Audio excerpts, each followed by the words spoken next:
Eu quero convidar todos a abrir comigo as suas Bíblias no primeiro livro dos Reis, capítulo 11. Primeiro livro dos Reis, capítulo 11. Nós vamos ler dois textos, na verdade, mas eles são próximos. Esse é um pouquinho longo, mas a gente lê rapidinho. Primeiro Reis, capítulo 11, versículo 26. Vamos lá. Também Jeroboão, filho de Nebate, rebelou-se contra o rei. Ele era um dos oficiais de Salomão, um efraimita de Zeredá, e sua mãe era uma viúva chamada Zerua. Foi assim que ele se revoltou contra o rei. Salomão tinha construído o Milo e havia tapado a abertura no muro da cidade de Davi, seu pai. Ora, Jeroboão era um homem capaz, e quando Salomão viu como ele fazia bem o seu trabalho, encarregou-o de todos os que faziam trabalho forçado pertencentes às tribos de José. Naquela ocasião, Jeroboão saiu de Jerusalém e Aías, o profeta de Siló, que estava usando uma capa nova, encontrou-se com ele no caminho. Os dois estavam sozinhos no campo, e Aías segurou firmemente a capa que estava usando, e rasgou-a em 12 pedaços, e disse a Jeroboão: apanhe 10 pedaços para você, pois assim diz o Senhor, o Deus de Israel. Saiba que vou tirar o reino das mãos de Salomão e dar a você 10 tribos, mas por amor ao meu servo Davi e à cidade de Jerusalém, a qual escolhi dentre todas as tribos de Israel, ele terá uma tribo. Farei isso porque eles me abandonaram e adoraram Astarote, a deusa dos Sidônios, Camos, deus dos Moabitas, e Moloque, rei dos Amonitas. Não andaram nos meus caminhos, nem fizeram o que eu aprovo, nem obedeceram aos meus decretos e às minhas ordenanças, como fez Davi, pai de Salomão. Mas não tirarei o reino todo das mãos de Salomão. Eu o fiz governante todos os dias de sua vida, por amor ao meu servo Davi, a quem escolhi e que obedeceu aos meus mandamentos e aos meus decretos. Tirarei o reino das mãos de seu filho e darei 10 tribos a você. Darei uma tribo a seu filho, a fim de que meu servo Davi sempre tenha diante de mim um descendente no trono, em Jerusalém, a cidade onde eu quis pôr o meu nome. Quanto a você, eu o farei reinar sobre tudo o que seu coração desejar. Você será rei de Israel, se você fizer tudo o que eu lhe ordenar e andar nos meus caminhos e fizer o que eu aprovo, obedecendo aos meus decretos e aos meus mandamentos, como fez o meu servo Davi.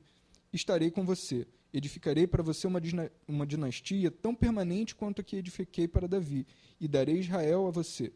Humilharei os descendentes de Davi por causa disso, mas não para sempre. Salomão tentou matar Jeroboão, mas ele fugiu para o Egito, para o rei Sisaque, e lá permaneceu até a morte de Salomão.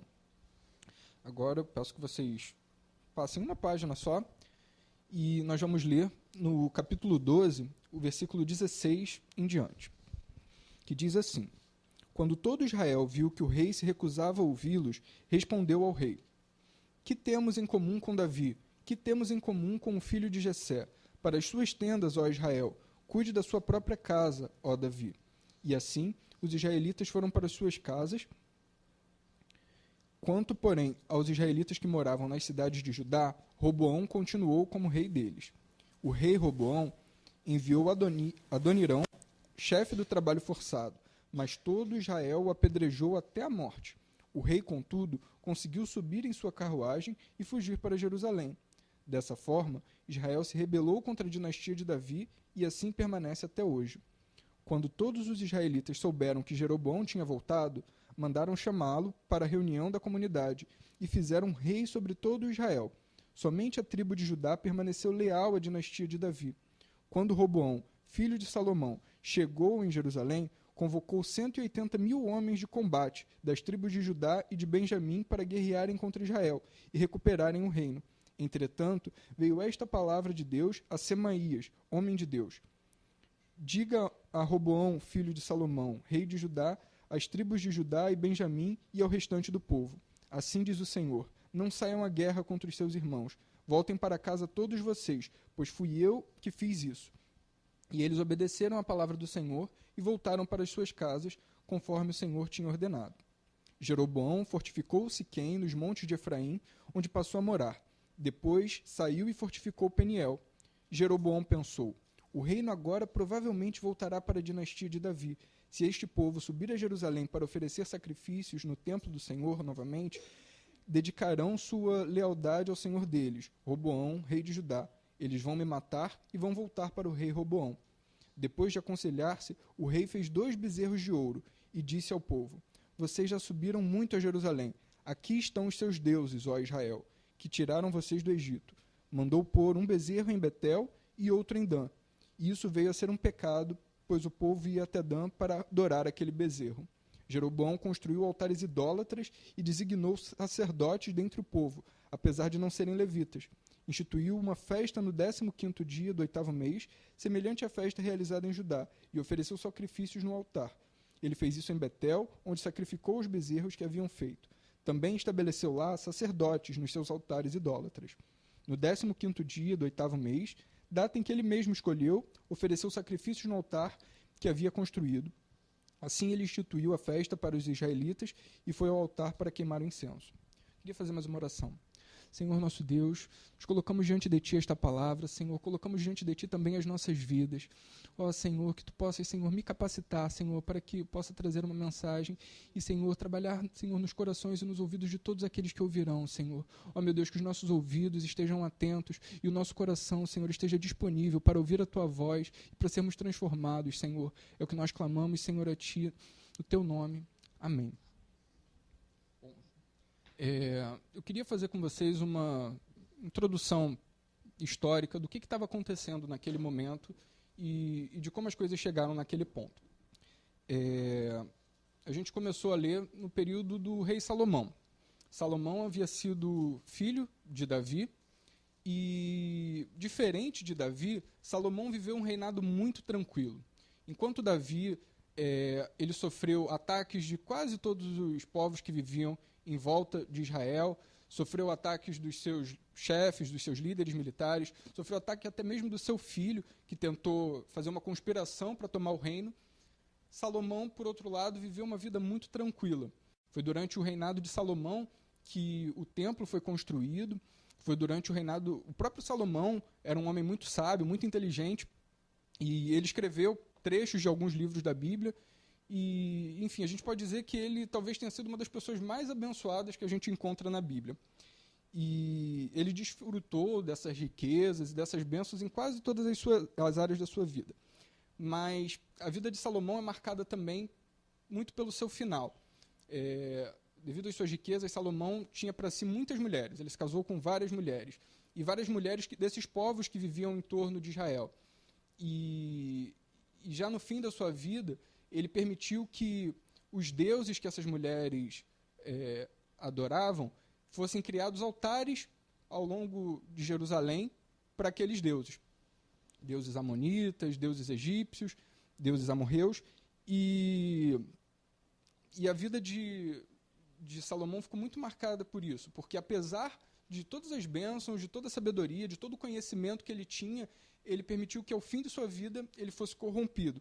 E como a gente leu, graças a esse desvio no caminho, Deus decidiu que ia dividir o reino de Israel e que a descendência de Salomão não teria direito de reinar sobre todo o povo. E para assumir esse reino, esse lugar, Deus escolheu Jeroboão. Como a gente viu, Jeroboão era um homem que trabalhava para Salomão, ele era um servo, e graças à sua competência, ele era um bom servo.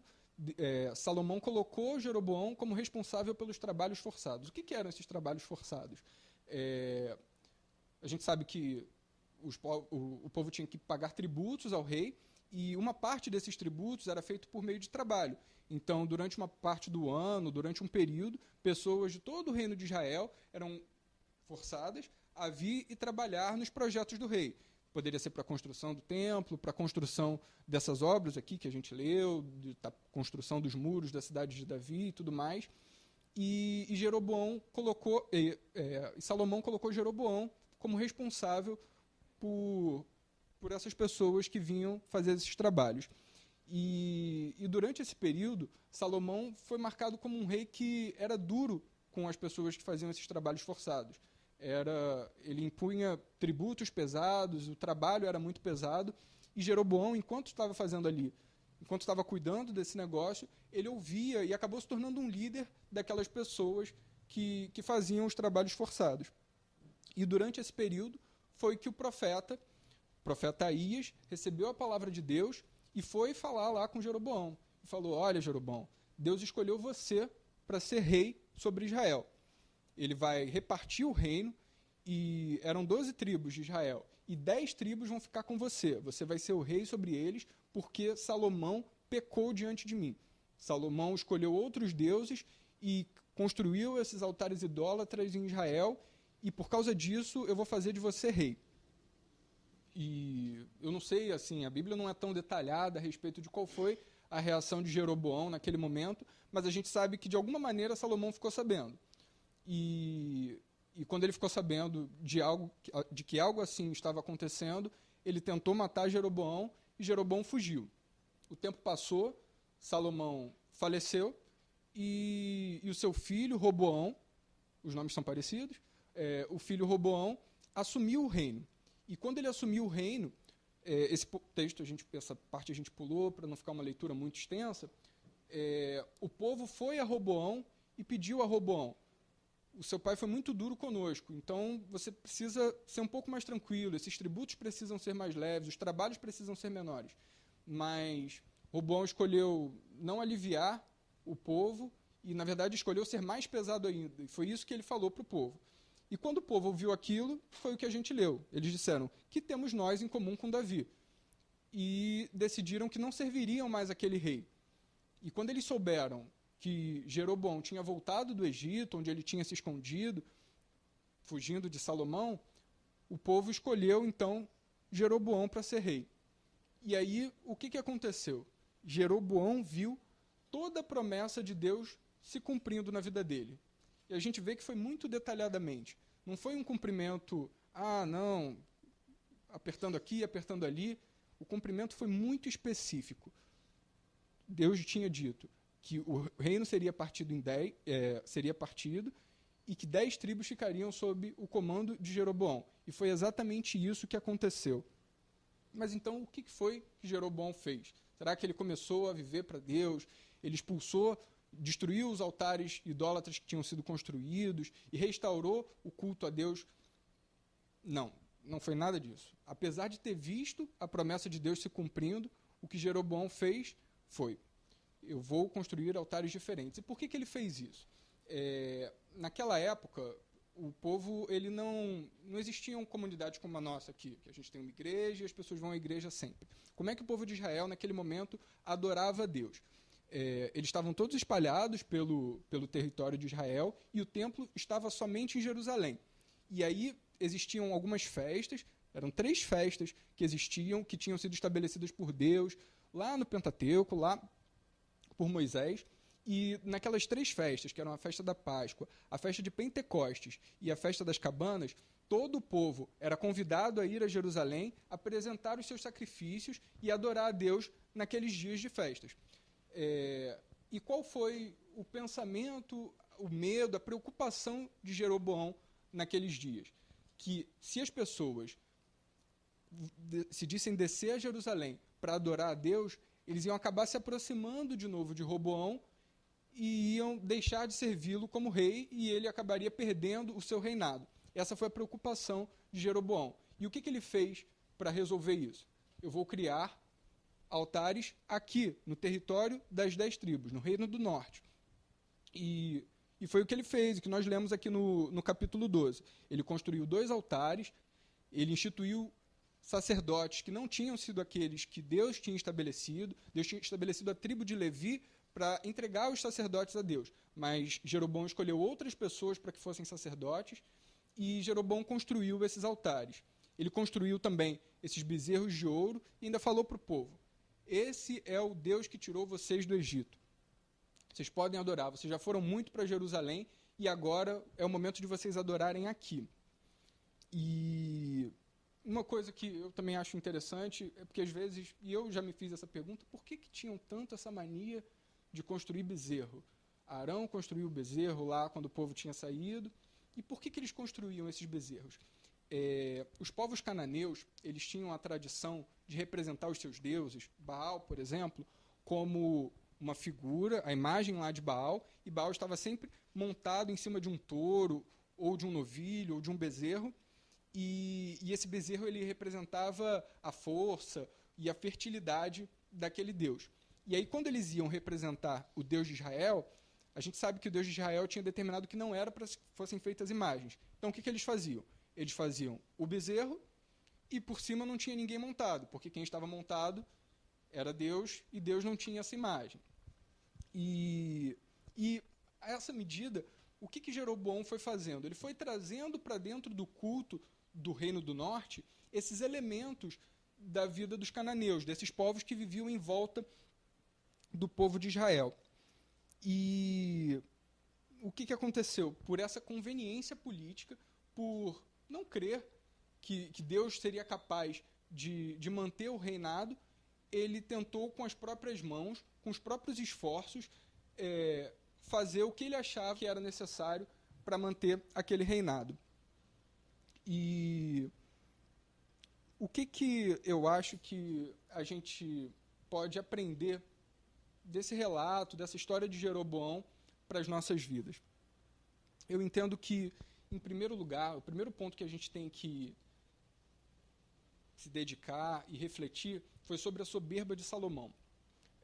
Eu acho que, se não todos, a maioria de vocês sabe que depois que Davi morreu, Deus apareceu a Salomão e perguntou a Salomão: me peça o que você quiser e o que você quiser eu vou te dar. E Salomão pediu sabedoria. E como Deus se agradou do pedido de Salomão, além de lhe dar sabedoria, Deus deu a ele também muitas riquezas e deu a ele um reinado de paz. E a gente vê que Salomão de fato era um homem muito sábio. Quando a gente lê no livro dos reis, durante o reinado dele, durante o início principalmente do seu reinado, como ele resolvia as questões com muita sabedoria, com muito entendimento, como ele era admirado pelos povos que viviam em volta, e muitas pessoas iam até Israel para ouvir o rei Salomão falar. Alguns dos escritos de Salomão estão registrados na Bíblia, no livro de Provérbios, no livro de Eclesiastes, e a gente fica realmente impressionado. São livros que eu, por exemplo, gosto muito, porque eles falam muito sobre como a gente vive a vida. São muitos ensinamentos práticos de como a gente deve evitar os problemas da vida e de como a gente pode resolvê-los. E aí a gente se pergunta, mas como que Salomão, mesmo tendo todas essas riquezas, mesmo tendo sido tão abençoado, mesmo sendo tão inteligente, tão sábio, ele permitiu que isso acontecesse? Que ele se voltasse para os ídolos e abandonasse as ordenanças que Deus tinha dado para ele. E o que acontece é que Salomão se ensoberbeceu. Ele se orgulhou. Ele achou que o conhecimento que ele tinha, que as riquezas que ele tinha, já eram suficientes e que ele era capaz de conquistar tudo aquilo que ele precisava com esse conhecimento, com essa sabedoria. Ele passou a confiar não mais no Deus que tinha abençoado, mas começou a confiar nas bênçãos que ele achava que tinha recebido. Ele permitiu que esse conhecimento se sobrepusesse às ordenanças de Deus. Foi isso que fez com que ele caísse. E eu vejo que isso muitas vezes acontece com a gente também. Às vezes a gente começa a valorizar demais o conhecimento e a sabedoria, e achar que nós sabemos resolver tudo. Eu lembro que, principalmente quando eu era um pouco mais novo, não que isso tenha resolvido totalmente, mas eu achava que eu sabia tudo, que as minhas decisões eram muito sábias, muito corretas, e ao longo do tempo eu fui vendo que eu realmente precisava me render a Deus e clamar pela misericórdia para que eu pudesse saber resolver os meus problemas. E eu vi ao longo da minha vida me colocando em muitos problemas que eu não precisava viver, justamente porque eu tinha tomado essas decisões erradas. E eu acho que isso acontece com a gente, quando a gente começa a crer que o nosso entendimento e que as nossas obras, o nosso caráter, ele é suficiente para nos levar à salvação. O apóstolo Paulo, ele nos alerta para que nós creiamos e saibamos sempre que a nossa salvação, que o nosso sucesso na vida, ele só vem pela graça de Deus. E eu quero ler um texto com vocês que ilustra muito bem isso. No livro de Efésios, no capítulo 2, no versículo 1, na carta de Paulo aos Efésios, capítulo 2, versículo 1, o apóstolo diz assim: Vocês estavam mortos em suas transgressões e pecados, nos quais costumavam viver, quando seguiam a presente ordem deste mundo e o príncipe do poder do ar, o espírito que agora está atuando nos que vivem na desobediência. Anteriormente, nós também vivíamos entre eles, satisfazendo as vontades da nossa carne, seguindo os desejos e pensamentos. Como os outros, éramos por natureza merecedores da ira. Todavia, Deus, que é rico em misericórdia, pelo grande amor com que nos amou, deu-nos a vida com Cristo, quando ainda estávamos mortos em transgressões. Pela graça vocês são salvos. Deus ressuscitou com Cristo, e com ele fez-nos assentar nos lugares celestiais em Cristo Jesus, para mostrar nas eras que hão de vir a incomparável riqueza da sua graça, demonstrando em sua bondade para conosco em Cristo Jesus. Pois vocês são salvos pela graça, por meio da fé, e isso não vem de vocês, é dom de Deus, não por obras, para que ninguém se glorie. Salomão criou que a sua salvação viria do seu conhecimento. A verdade é que não importa o quanto de conhecimento, de sabedoria você pense que tenha, a nossa condição sem Deus é de morto nas nossas transgressões e nos nossos pecados. Enquanto eu acho que eu posso me salvar pelo meu conhecimento, enquanto eu acho que eu tenho um caráter melhor do que os outros, que aquilo que as pessoas caem, as dificuldades que as pessoas têm, eu não tenho, que eu sou melhor, enquanto eu estou pensando isso, eu não estou salvo. Enquanto eu estou pensando isso, eu estou indo para o inferno, porque o que a palavra de Deus nos mostra é que a salvação ela vem somente pela fé em Jesus. Enquanto a gente pensa que pelas nossas próprias forças, enquanto a gente pensa que pelo nosso próprio caráter, porque eu sou muito santo, porque o que os outros fizeram eu não vou fazer. Enquanto a nossa mente está assim, a gente cai. E foi o que aconteceu com Salomão. E o que eu penso e entendo que nós temos que refletir sobre as nossas vidas é isso. É que a nossa fé e a nossa confiança ela não pode estar na nossa sabedoria, mas ela precisa estar em Deus. O segundo ponto que eu acho importante nessa história de Jeroboão foi como Jeroboão conseguiu transformar a bênção que ele tinha recebido em maldição. A promessa que Deus tinha dado a ele era muito específica. E veja que Jeroboão não chegou ao reinado pela sua competência, nem pelo seu poder, nem por nada. Ele chegou exatamente da maneira como Deus tinha anunciado para ele por meio do profeta. E, apesar disso, ele fez com que aquela bênção, uma bênção maravilhosa, se tornasse maldição. E por que ele fez isso? Porque ele se apegou demais àquela bênção. Ele achou que aquela bênção, que aquele reinado era o máximo que ele tinha para a vida dele. Mas, na verdade, ele se esqueceu de que, junto com aquela bênção, Deus tinha dado a ele também uma missão. A missão era resgatar o povo de Israel da idolatria. E ele negligenciou aquela missão. E eu vejo que muitas vezes nós fazemos isso também. Nós buscamos muito as bênçãos do Senhor, nós, quando vamos orar, fazemos aquela lista de pedidos, e eu te convido a que na próxima vez que você for fazer essa oração, apresentando os seus pedidos a Deus, você peça a Deus também que Ele te mostre como aquelas bênçãos podem servir de instrumento para que você possa abençoar outras pessoas. Deus tinha dado a Jeroboão uma missão muito importante, de resgatar o povo de Israel.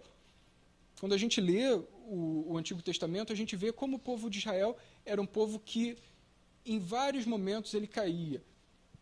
Se a gente lê, por exemplo, o livro dos Juízes, o povo sempre pecava, Deus levantava alguém para que libertasse o povo. Eles andavam bem durante um período, mas logo depois eles voltavam a cometer os mesmos pecados. E Deus tinha levantado Jeroboão e tinha prometido a ele que, se ele permanecesse fiel como Davi, ele daria a ele uma dinastia tão permanente quanto. Mas Jeroboão abriu mão disso, porque ele achou que ele tinha que manter aquela bênção, ele tinha que manter aquele reinado a qualquer preço, a qualquer custo. E ele fez isso justamente porque ele não confiou em Deus.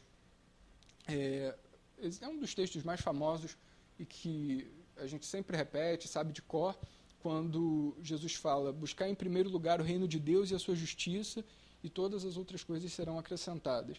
E o texto, essas outras coisas, é quando Deus fala que nós não devemos nos preocupar quanto ao que comer, ao que vestir, o que vamos ter. E, na verdade, naquele momento, Jeroboão colocou o seu reinado como a sua principal preocupação. E eu quero convidar vocês, e a mim também, a colocar o reino de Deus como a nossa principal preocupação. Que essas aspirações que nós temos, talvez você não queira ser rei, mas você tenha aspirações, uma carreira, um bom emprego, talvez sucesso, eu não sei quais são as aspirações que você tem, mas pensa, coloca diante de Deus: Senhor, como é que isso que eu estou te pedindo, de que maneira eu posso glorificar o teu nome com isso? Se você pede tanto a Deus, eu não sei, um carro, digamos que você peça a Deus um carro porque você precisa, porque você passa muito tempo no trânsito e tudo mais, e aí, mas quando você for pedir isso a Deus, pergunte a Deus: Senhor, de que maneira eu posso servir com esse carro? Se você pede a Deus um emprego, se você pede, eu não sei, uma faculdade, eu não sei qual é a sua aspiração, mas coloque diante de Deus: Senhor, de que maneira eu posso te servir com essa bênção? E mesmo quando você receber, quando coisas boas te acontecerem, coloca diante de Deus, sempre coloque diante de Deus: Senhor, que isso possa ser para a sua glória. Me dá um entendimento para que eu possa usar isso para abençoar outras pessoas. Que a tua bênção não pare somente na minha vida, mas que ela possa fluir. Eu acho que talvez foi por isso que Jeroboão perdeu. A gente não continuou lendo o restante da história dele, mas o juízo de Deus veio sobre a vida de Jeroboão. O reino dele, que poderia ter sido permanente, não foi. Ele não conseguiu estabelecer essa dinastia e, através da vida dele, Deus tinha levantado a vida dele para que a idolatria fosse retirada do reino de Israel. Mas foi o contrário. O que ele fez? Ele estabeleceu mais altares idólatras ainda. Ele fez o contrário do que Deus tinha determinado para ele. E que nós possamos colocar diante de Deus, que a vontade dele possa verdadeiramente ser feita através das nossas vidas e não o contrário. Que nós possamos verdadeiramente levar para quem está no mundo a salvação e não levar eles ainda mais para o pecado. Eu não sei se você às vezes já se refletiu e avaliou a sua própria vida pensando: será que as pessoas que eu devia alcançar, na verdade eu estou afastando elas de Deus com a minha postura, com um mau testemunho? Que as nossas vidas elas possam ser, de fato, um exemplo para que as pessoas possam seguir, e não o contrário. Que ninguém venha se afastar do Senhor por nossa causa. Eu acho que isso é algo que nós temos a aprender com Jeroboão. E o último ponto que eu queria tratar com vocês, e é um ponto que fala muito a minha vida, é sobre a idolatria de Jeroboão. A maior parte de nós é evangélico, tem alguns visitantes, eu não sei, mas em geral a gente acha que a idolatria é um problema que não está conosco, porque aqui não tem imagem de santo nenhum, não tem imagem de Deus nenhum, e a gente associa a idolatria muito às imagens. Mas eu acho que a gente precisa, para o nosso entendimento, trabalhar um pouco melhor o que significa idolatria. E o apóstolo Paulo, ele define muito bem. Eu quero ler com vocês na carta de Paulo aos Romanos, no capítulo 1, no versículo 18. Romanos, capítulo 1. A gente vai ler do versículo 18 ao 25. E diz assim: portanto, a ira de Deus é revelada dos céus contra toda a impiedade e injustiça dos homens que suprimem a verdade pela injustiça. Pois o que de Deus se pode conhecer é manifesto entre eles, porque Deus lhes manifestou.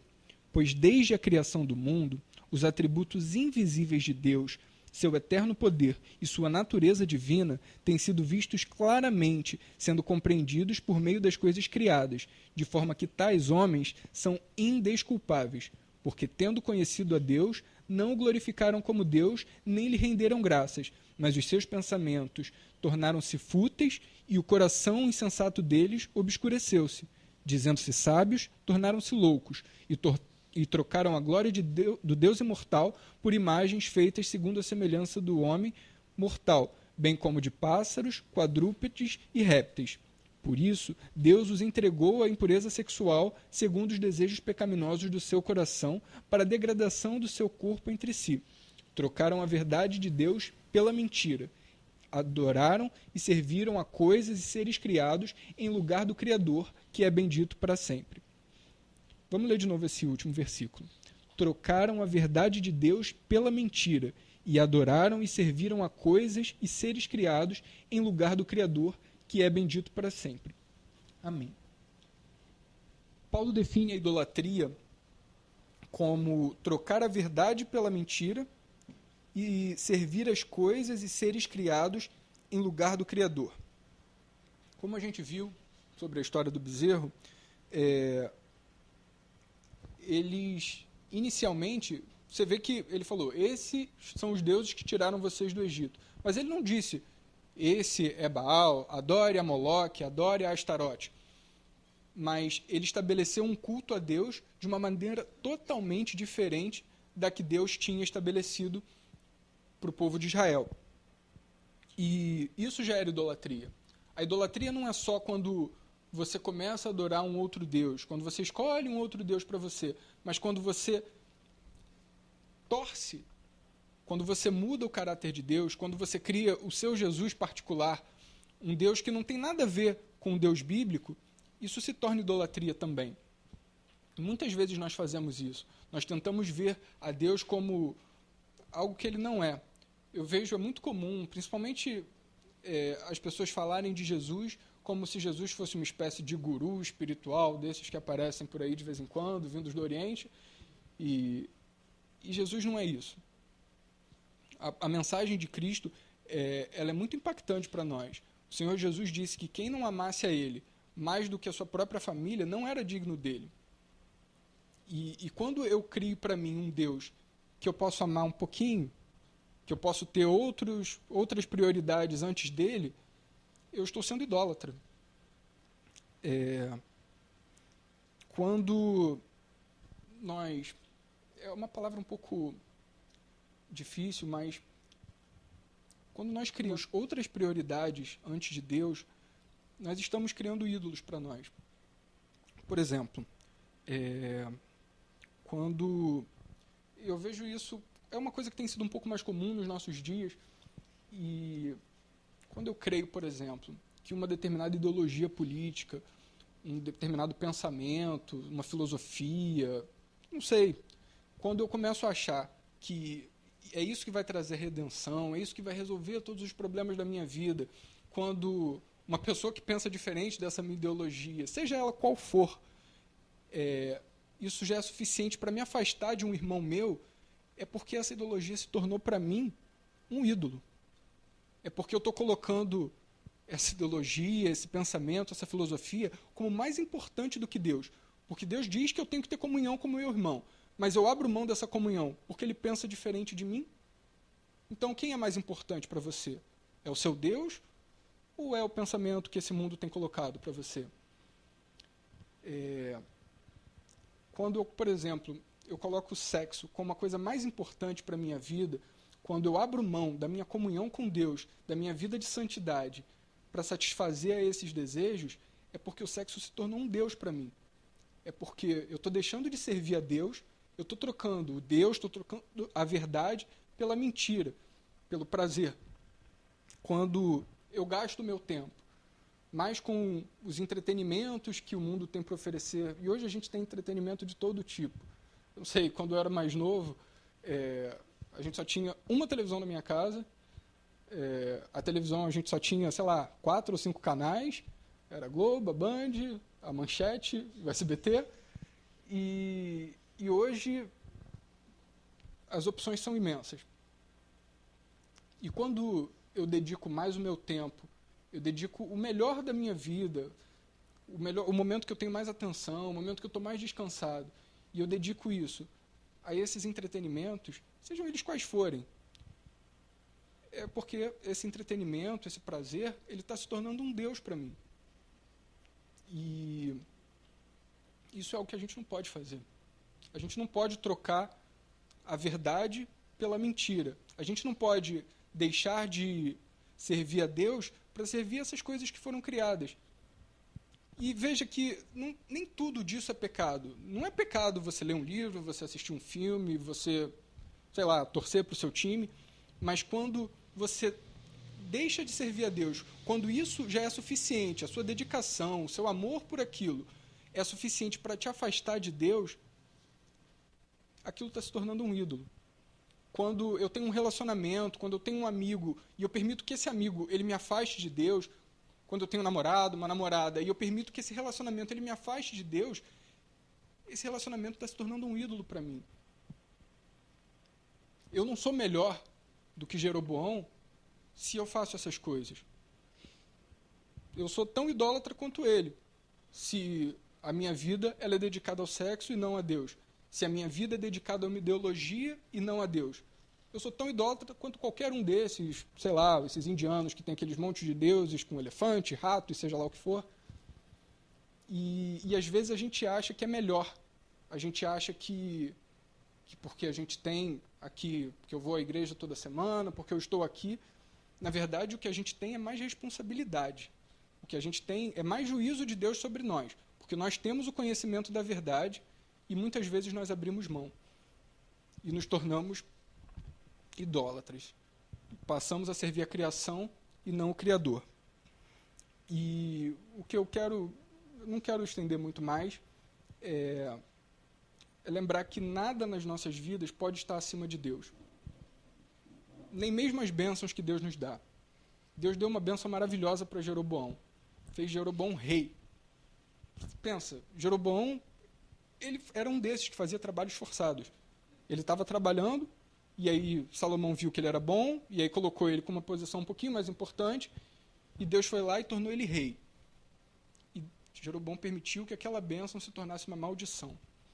Que nós não possamos deixar que as bênçãos de Deus se tornem maldição nas nossas vidas. Nós não coloquemos nenhuma dessas bênçãos como mais importante do que Deus. Nós não criemos nenhum ídolo para nós, mas que nós possamos servir a Deus sobre todas as coisas. Tá bom?